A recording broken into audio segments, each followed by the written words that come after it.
Bangla cinema যখন নিছক গান বাজনা আর থিয়েটারের ছায়া থেকে বেরোতে পারেনি, তখন এক রাজকুমার সব ভেঙে দিয়ে ক্যামেরার সামনে এক নতুন স্বপ্ন দেখালেন। যিনি প্রথম দেখালেন সিনেমা শুধু বিনোদন নয়, এ এক শিল্প, এ এক ভাষা, তার নাম প্রমথেশ বড়ুয়া। রাজ পরিবারের ঐশ্বর্য পেয়েও বেছে নিলেন কঠিন পথ, অভিনয়, পরিচালনা আর প্রযুক্তিগত বিপ্লবের পথ। ফ্ল্যাশব্যাক, কৃত্রিম আলো, বাস্তববাদী সংলাপ, যা আজ সাধারণ বিষয়, ভারতীয় সিনেমায় তার সূচনা তিনি করেছিলেন প্রায় ১ শতক আগে। আর তাঁর হাত ধরেই ভারতীয় চলচ্চিত্রে জন্ম নেয় এক অনন্ত চরিত্র, দেবদাস। কিন্তু তাঁর জীবন শুধু সাফল্যের কাহিনী নয়, ছিল প্রেম, ব্যর্থতা, সময়ের নির্মমতা।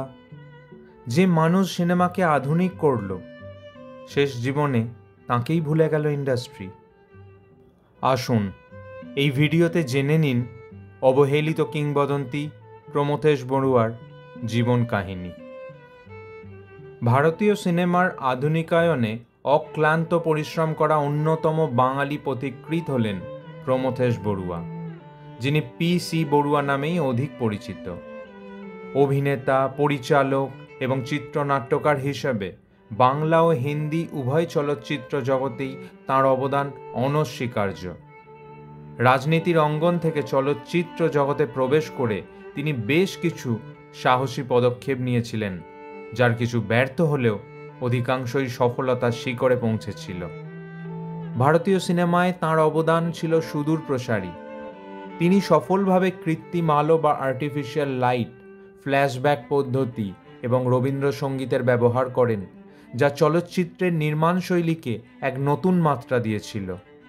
এছাড়াও শরৎচন্দ্র চট্টোপাধ্যায়ের অমর সৃষ্টি দেবদাস চরিত্রটিকে তিনি ভারতীয় সিনেমা জগতে এক কিংবদন্তিতে পরিণত করেছিলেন, যা আজও চলচ্চিত্রপ্রেমীদের মনে গেঁথে আছে। প্রমথেশ বড়ুয়ার হাত ধরেই ভারতীয় সিনেমা আধুনিকতার পথে এক গুরুত্বপূর্ণ পদক্ষেপ নিয়েছিল। 1903 সালে 24শে অক্টোবর অসমের ধুবড়ী জেলার গৌরীপুরের বিখ্যাত রাজপরিবারে প্রমথেশ চন্দ্র বড়ুয়ার জন্ম হয়। তার বাবার নাম রাজা প্রভাত চন্দ্র বড়ুয়া আর মায়ের নাম সরোজবালা দেবী। তার বাবা ছিলেন গৌরীপুরের জমিদার। প্রভাত চন্দ্র বড়ুয়ার 5 সন্তান হলেন প্রমথেশ বড়ুয়া, প্রকৃতিশ বড়ুয়া, প্রণবেশ বড়ুয়া, নিহারবালা দেবী ও নীলিমা সুন্দরী দেবী। প্রমথেশ বড়ুয়া মাত্র 18 বছর বয়সে পরিবারের ইচ্ছায় মাধুরীলতা দেবীকে বিয়ে করেন। তাঁদের 2টি সন্তান ছিল। তারপর তিনি অমলাবালা দেবীকে বিয়ে করেন। তাঁদের ছেলের নাম অরূপ কুমার বড়ুয়া। প্রমথেশ বড়ুয়ার এই দ্বিতীয় বিয়ে করা নিয়েই বাবার সাথে তাঁর তীব্র মনোমালিন্য ঘটে। অমলাবালা দেবীর মৃত্যুর পর তিনি আবার অভিনেত্রী যমুনা দেবীকে বিয়ে করেন। তাঁদের সন্তান দেবকুমার বড়ুয়া, রজত বড়ুয়া ও প্রসূন বড়ুয়া। তবে গৌরীপুর রাজবাড়ির সদস্যরা যমুনা দেবীকে কখনোই রাজপরিবারের পুত্রবধূ বলে গ্রহণ করেননি। প্রমথেশ বড়ুয়ার প্রাথমিক শিক্ষা শুরু হয় গৌরীপুর রাজবাড়িতে। সেখানে আশুতোষ বন্দ্যোপাধ্যায় ছিলেন তাঁর গৃহশিক্ষক। এরপর তিনি কলকাতার হেয়ার স্কুলে ভর্তি হন। তারপর কলকাতা প্রেসিডেন্সি কলেজ থেকে 1924 সালে পদার্থবিজ্ঞানে স্নাতক ডিগ্রি অর্জন করেন। প্রমথেশ বড়ুয়া বিদেশে গিয়ে উচ্চশিক্ষা গ্রহণ করতে চেয়েছিলেন, কিন্তু তার মায়ের অমতের কারণে তা সম্ভব হয়নি। পড়াশোনার পাশাপাশি তিনি খুব সুন্দর এসরাজ ও পিয়ানো বাজাতে পারতেন। এছাড়া তিনি বিলিয়ার্ড, টেনিস, ফুটবল, ব্যাডমিন্টন খেলাতেও ছিলেন সুদক্ষ। কলকাতার বিলিয়ার্ড টুর্নামেন্টে তিনি একাধিকবার চ্যাম্পিয়নও হয়েছিলেন। ছোট থেকেই সমাজ সেবামূলক কাজে প্রমথেশ বড়ুয়ার ব্যাপক আগ্রহ ছিল। শৈশবে তিনি চাইতেন ডাক্তার হয়ে গৌরীপুর গ্রামের মানুষদের সেবা করতে। সাধারণ মানুষদের সাহায্য করার জন্য তিনি গৌরীপুরে নিজের সমবয়সীদের নিয়ে একটি দলও গঠন করেছিলেন।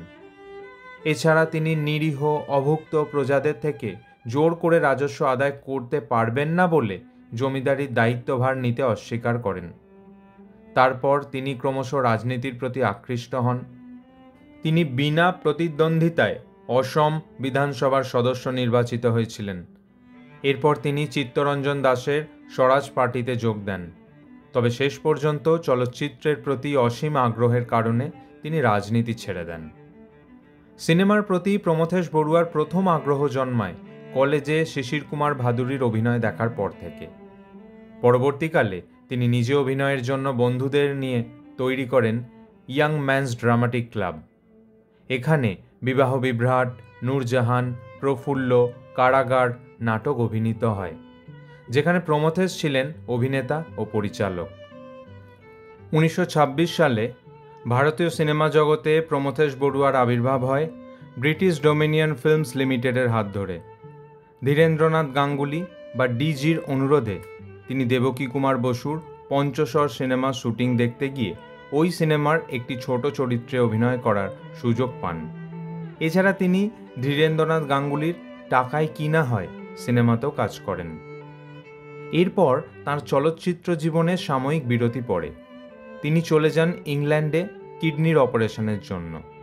পরবর্তীকালে সফল অপারেশনের পর তিনি প্যারিসে যান ও সেখানে সিনেমাটোগ্রাফির প্রশিক্ষণ নেন। এছাড়া তিনি আমেরিকার ফক্স স্টুডিওতে গিয়ে শেখেন কিভাবে ছবিতে আলোর ব্যবহার করতে হয়। তাছাড়া তিনি লন্ডনের আলস্ট্রি স্টুডিওর প্রযোজনার কাজগুলি ভালোভাবে পর্যবেক্ষণ করেন। তারপর তিনি কলকাতায় ফিরে আসেন এবং কলকাতার বাড়িতে দেবকী কুমার বসু ও কৃষ্ণগোপালকে সঙ্গে নিয়ে তৈরি করেন বড়ুয়া ফিল্ম ইউনিট। এই বিষয়ে প্রয়োজনীয় টাকা আসত গৌরীপুর রাজবাড়ির এস্টেট থেকে। যদিও রাজ পরিবারের ছেলের এই সিনেমা করার ব্যাপারটাকে খুব একটা ভালোভাবে নেননি তার বাবা প্রভাতচন্দ্র বড়ুয়া। 1931 সালে ওই প্রযোজনা সংস্থা থেকে প্রথম মুক্তি পায় দেবকী কুমার বসুর পরিচালিত অপরাধী সিনেমাটি।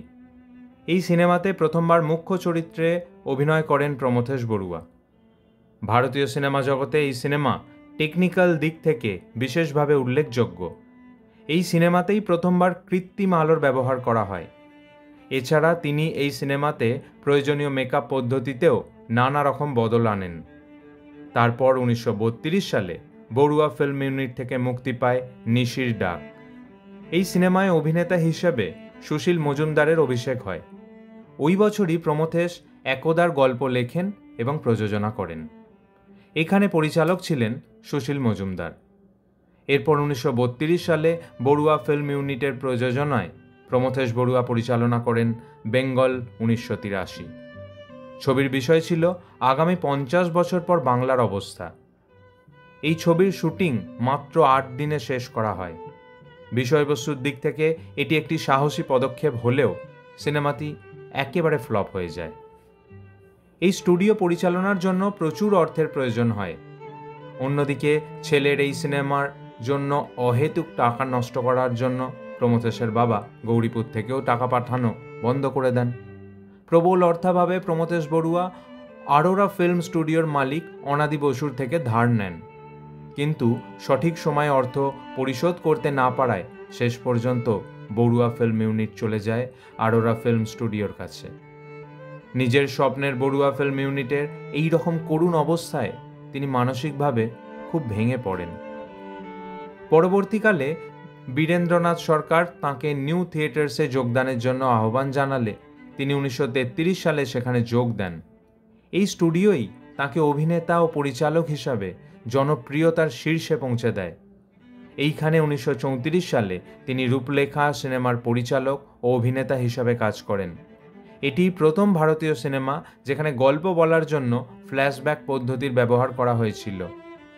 এরপর তিনি নিজের জীবনের সবচেয়ে সফল সিনেমা দেবদাস তৈরি করেন। বাংলা, হিন্দি ও অসমিয়া ভাষায় তিনি এই সিনেমা পরিচালনা করেছিলেন। বাংলায় এই সিনেমাটি মুক্তি পায় 1935 সালে আর তার পরের বছর হিন্দিতে। বাংলায় দেবদাস চরিত্রে প্রমথেশ বড়ুয়া নিজে অভিনয় করেন এবং দেবদাস চরিত্রকে খ্যাতির শীর্ষে নিয়ে যান।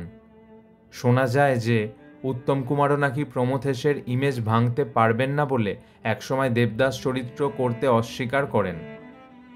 অন্যদিকে হিন্দিতে কুন্দনলাল সাইগল ওই চরিত্রে অভিনয় করেছিলেন।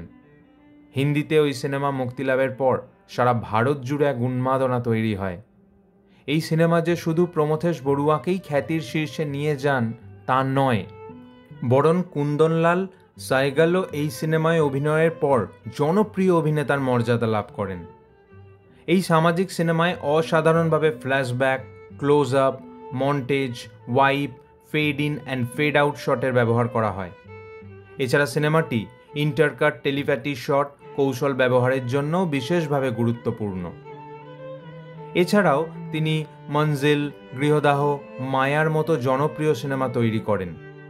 তারপর 1937 সালে প্রমথেশ বড়ুয়া এক বোহেমিয়ান শিল্পীর জীবন নিয়ে তৈরি করেন মুক্তি।